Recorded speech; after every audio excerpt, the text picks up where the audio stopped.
Okay, so first, a little introduction, a small introduction, very short. Tests shouldn't be threatening or degrading to the students. That's they're meant to build a person's confidence and help them develop further, and they should become learning experiences for them. For this purpose, the authors have distinguished between relevant concepts. First, assessment is appraising or estimating the level or magnitude of some attribute of a person, and it encompasses a wide range of methodological techniques. Tests, on the other hand, are a subset of assessment, a genre of assessment techniques. Measurement is the process of quantifying the observed performance of a learner, distinguishing between quantitative and qualitative description of a student's performance. Now, evaluation involves the interpretation of information based on a test or other assessment in order to make decisions. While test scores are an example of measurement, evaluation is conveying meaning to those scores.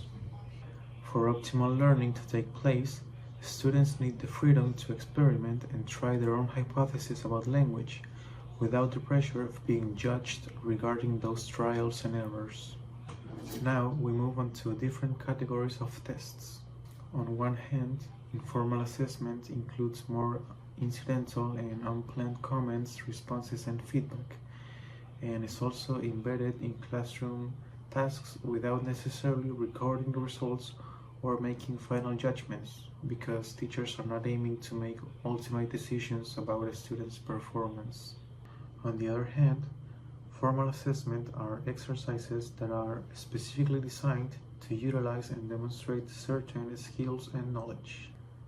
These are planned sampling techniques constructed to give teacher and student an appraisal of student achievement. Formative assessment is used for assessing how well are the students performing throughout the learning process. A summative assessment is used to evaluate how the students have performed so far at the end of a course or at the end of a unit. A norm reference test is based on knowledge measurement using standardized tools in order to compare and classify how students are performing with each other. On the other hand, criterion reference assessment is applied within the educational context with the purpose of regulating students' knowledge, aiming to establish a standardized level of knowledge based on the requirements of each level, to ensure that students achieve certain levels of knowledge depending on their educational level or course. Achievement tests are limited to particular material in a curriculum, are meant to complete in a specific time, and are taken after the course has focused on the objectives. So, the object of the achievement test is to measure learners' ability within a classroom lesson, a unit, or even an entire curriculum. The diagnostic test has the purpose of identifying aspects of a language that a student needs to develop or that a course needs to include. As an example, a pronunciation test should identify which phonological features are more challenging for students and should become part of the curriculum. The purpose of a placement test is to place a student into a certain level or section of a language curriculum according to their proficiency. Placement tests include a sampling of the objectives that will be covered in classes. A student's performance on the test should indicate the point at which the students will find the material neither too easy nor too difficult, but appropriately challenging. Proficiency tests measure a person's overall ability in a language, not tied to a specific course or skill.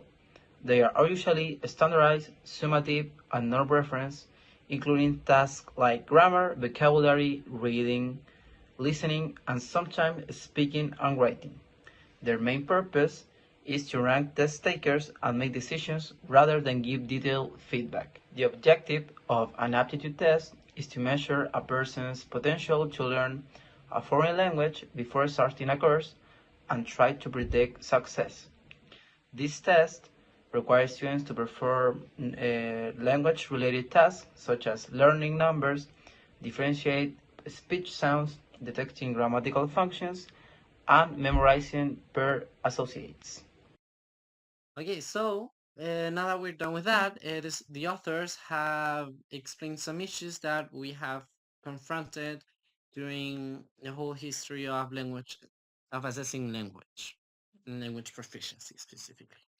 So the first part is about behavioral influences, which happened during the 40s and 50s, which uh, for some time it was believed that language proficiency and communicative competence could be assessed in its broken down components, as in that writing was evaluated separate from reading, listening, phonology, grammar, etc. As in that's one case, right? Or it could be that reading is evaluated separate from writing. And they're all just separate components, which then would be used all those separate tests in order to assess how well you perform in in said language. That is what the TOEFL test is about. That is what it's based on, for example. So came discrete point tests as the TOEFL, which are about assessing as many skills as possible in units of language, and focusing on validity, reliability, and objectivity. Sorry. Integrative approaches are based on the fact that communicative competence is so global and requires such integration that it cannot be captured in additive tests of grammar, reading, vocabulary, and other discrete points of language. So, language proficiency was now viewed as indivisible. Vocabulary, grammar, phonology, the four skills, and other discrete points of language cannot be disentangled from each other. They have to stay together in order to work, right? In order to assess how well a learner performs in a language. This is known as unitary trait hypothesis. And so came integrative tests, which tried to include more than one aspect into test items, while also acknowledging that it's not possible to assess all of them at the same time. Two examples of integrative tests are close test and